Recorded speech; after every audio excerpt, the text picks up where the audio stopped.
Hello and welcome to our Camp Old Navy Cashiers Back to School Boot Camp. I am Dee, your drill instructor, and I will be getting you in shape for this back to school season. By the end of your training, you would have increased your knowledge and skills in the Old Navy credit card, email captures, super cash activation, customer experience survey.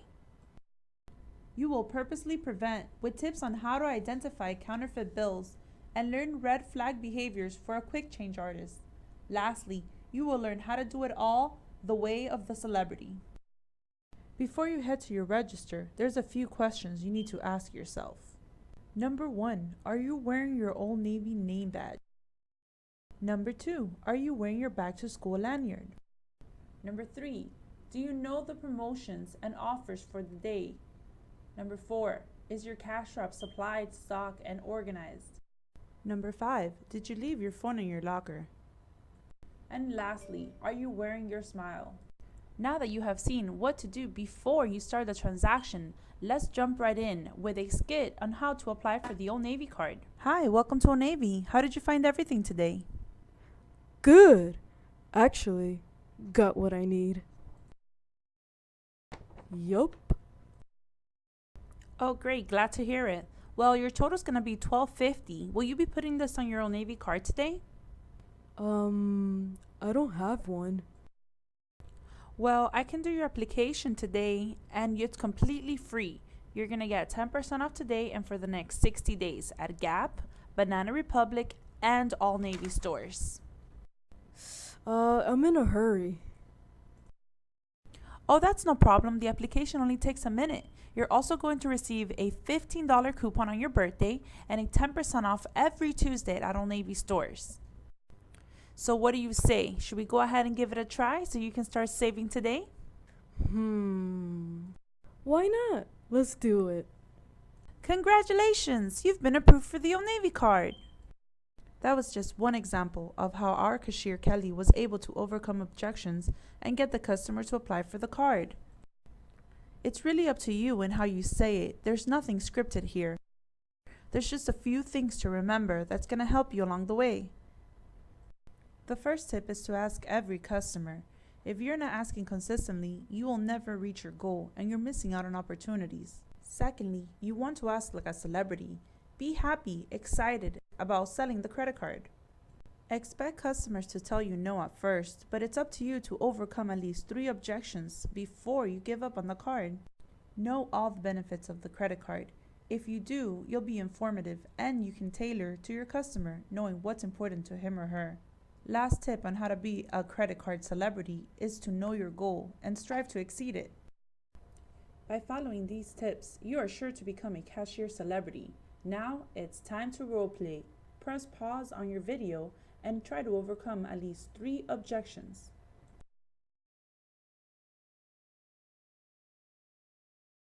Welcome back, celebrities. Now we will learn about a few other things to remember while you're at the register. Auto, yes, please.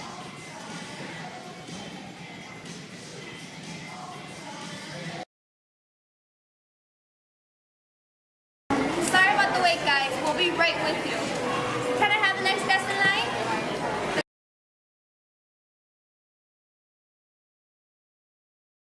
Don't forget to properly activate the Super Cash and give it to the customer.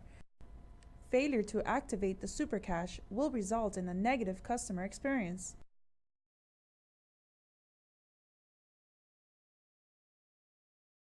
What is your email address to send you a 20% off coupon?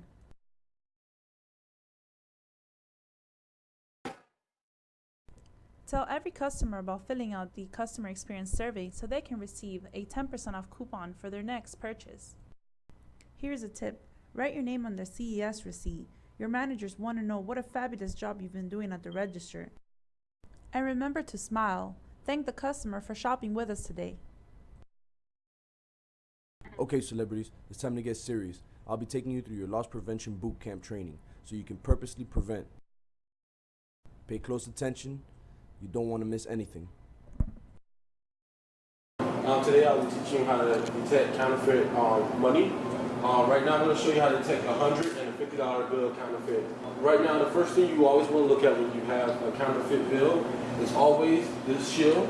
You always want to make sure whenever you're looking at the shield, make sure that the bottom of the shield on the $100 and the $50 bill is a complete shield. Also, you want to make sure you pay attention to the key inside the shield. You want to make sure that the key is a complete key and not that the key is cut off. Most fake bills that you see, the key will be cut off and it won't be a complete key or shield. So that's one of the indicators. Not only that, the texture of the bill. Most times if you rub against the coat of the president, you'll feel the ridges inside the coat. That's also a way that you can detect if a bill is legit or fake. Another major thing that you can also look at is the letter that it corresponds with on the 100 with the alphabet. So for example, we have an L here. And normally the bill will show L12, L12. Because L is the 12th letter of the alphabet, they should always correspond with each other. If you find that it's a B3, then it's also a fake because, of course, B is the second letter of the alphabet. So, like I said, the letter should always correspond with its number on the alphabet.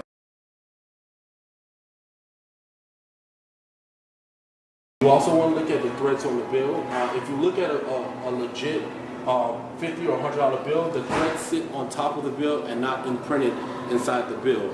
A lot of bills you can look at from the side and look and see how the threads sit on top of the bills and not printed inside. A lot of fake 50s and 100s, printed 100s and 50s, the thread is sitting inside or printed inside the bill, which is just a watermark, not actually a thread. And last but not least, if you ever hold a $100 or $50 bill up, at the bottom part, bottom left corner of the bill, whenever you flip the bill or rotate the bill or flip it any type of way, it should always go from green to black. All right, so if I change it from here, it should go black and back and forth. So it should always start from green and then to black. If you do change it and it goes from green to green, then it's a fake $100 bill. So you always want to make sure that you look at that and rotate it. It's a better way of holding it up in the light just to check if the bill has the UV $100 USA 100. If you just flip it, it should always go green to black. Same thing for the $50 bill.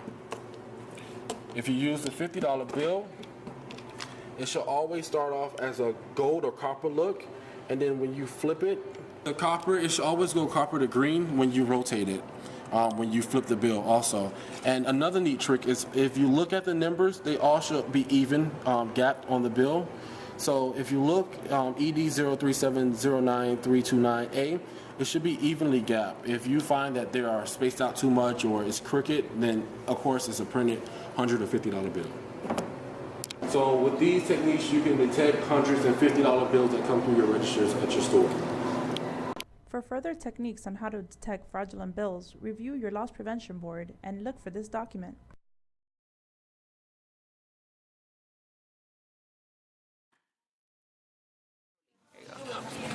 $133.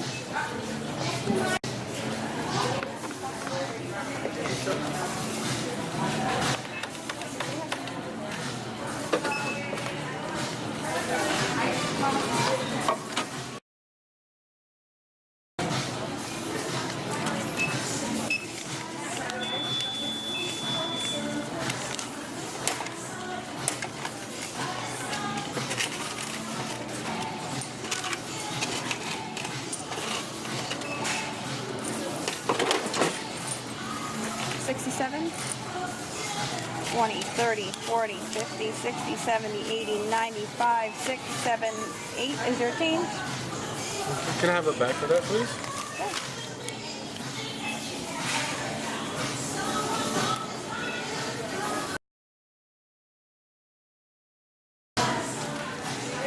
And a survey, anything else today?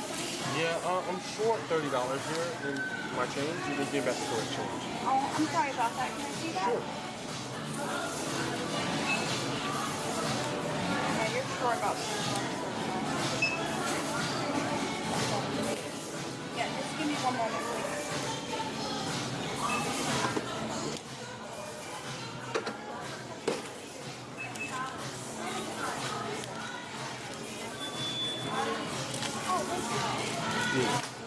It was $30 I was short. Yeah, I'm sorry, one moment. See you guys a little busy here. I apologize.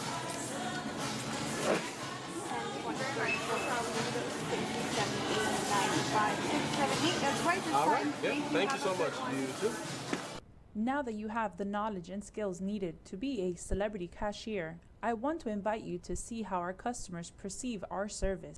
We went undercover for this mission, and what you are about to see is actual customers and cashiers' comments on their interaction. So, you just rung up a customer. You just got rung up by our cashier. Yes. So tell me a little bit about that. How was she? She was very, very good. Okay. She took all the stuff and then she asked me if I had jewelry. She put the jewelry in an extra bag. Pretty thorough. Okay. Yes. Remember her? So tell me a little bit about how you think the transaction was and how the experience was for her. I think the transaction was well because she got to get all her discounts, her $5 coupon, and the 40% off that we have in the store. So I think it went well. She got a good deal. Did you guys connect in any way? Were you guys able to talk about something other than store related? We actually didn't talk about anything store related. Okay. I just explained to her about the sale that we had and how it didn't count for like clearance and stuff. So she only had like 2 clearance items, so she really did get her money's worth. Did she tell you about any promotions we had going on, or did she offer you a credit card from the store? No. Nothing like that? Did she ask you how your experience was in the store? Like, how was your shopping? No? No. Okay. Did she tell you have a great day? I think so, yes. You think so? Okay. Do you think you were all smiles throughout the whole thing, or can you recall like how you were feeling when you were ringing her up? Were you serious? Were you concentrated? Were you, stressed? Were you happy? What was going through your mind? I was concentrating actually, trying to get the line down. Mm-hmm. It's a really long line. Absolutely. Trying to get everyone in and out. Okay. So Did she compliment anything that you bought or anything like that? So it was just more of a transactional thing, just ringing it up. A regular cashier. Can you tell me something about like her facial expression? Did she seem happy or did she seem bored at work? And I want you to be honest. She seemed pretty busy. Busy? Yes. Okay, not too. So it was not so much about you, it was more about just getting it wasn't through. very much personalized. It was more about doing a job. Absolutely. Okay. You guys didn't exchange names or anything like that, right? no, we didn't exchange them. Okay. And do you have your name badge with you today? So do you think that because of the experience you were able to give her, she would want to come back for you? She would want to come back. Okay. Because of her experience, would you come back to the store? Or was it impactful, something you remember? Do you think you'll come back or not necessarily? I would come back if there was more 40% off. Okay, so you would come back for the promotion, not so much for the cashier. No. Saddle Navy, right? And you had a male cashier that rung you up. So tell me a little bit about that. How was it? Were you Pretty impressed? serious. Okay. His face looked serious. Like, didn't ask if to find everything okay. Couldn't get to use the card. Okay. But overall, I'll say 80%. 80% if you had to rate it. Did he compliment any of the merchandise you had? No. Did he tell you about the Old Navy credit card? No. Okay. Did he tell you, what promotions we were going to be having next week or anything like that? Okay. So not too much smiling going on. No. Do you think there was any connection between the two of you? No. No? Not unless if I didn't bring up a conversation. No conversation, nothing? Okay. All right. Ask about the discount. That was it. If I didn't ask about the discount, he would have never made a conversation. Okay. All right. And I guess the last question was he efficient? Was he fast? Did he like the way he bagged your merchandise? Or Yeah, he was efficient. He backed them accordingly. okay. Just missing more that personalized, more, that connection. Like, did you find everything okay in the store? Tell me, you just rung up a customer, male, long dreads. You remember him? Yes. He used the $5 coupon? Yes. Okay, so what do you recall about the conversation? What do you recall about his experience? So how would you think his experience was in the store today? His experience was probably, hey, I'm just gonna shop today, and then he thought he was gonna get the discount off of it, and I thought also the discount was gonna come off. So when I scanned it, it didn't come off, and he probably felt a little like I felt played or something like that. But Bonnie came and fixed it up for him. Okay, great. And you were able to call Bonnie, or did Bonnie just kind of show up? Yeah, Bonnie showed up right away, Okay. right on time, and then she was like, "I'll fix it for you." And I fixed it up. All right. So let me ask you, in the transaction itself, did you guys have a conversation around credit cards at all? Were you Yes. able to offer the 1C card to him? Right when I asked him, I was like, "Would you like to say 50% off?" And he was like, "No, I already know." Okay. Okay. Did you get to get an email from him? No. No. Did you think you guys connected in any way? You know, we always talk about creating that genuine connection. Do you think you guys like bonded over anything? Yes, when he came up, I was like, hey, how you doing? So he was like, hey, what's up, man? And I like your shirt. And I was like, thank you. And he was like, all right. Okay, cool. And overall, do you think he had a good experience with you as his cashier? Yes, because he liked my shirt. Okay. That's why I motivated him to like my shirt. All right, sounds good. As we just saw, we are not accurately perceiving our customers' experience in the store. It will be up to you to get in their shoes and ensure a great experience every time. Remember to be cautious of your body language and your facial expressions. Try to keep eye contact with your customer as you speak. And remember to thank the customer for shopping with us and inviting them to come back and visit our stores. Congratulations, you have now completed your back to school training.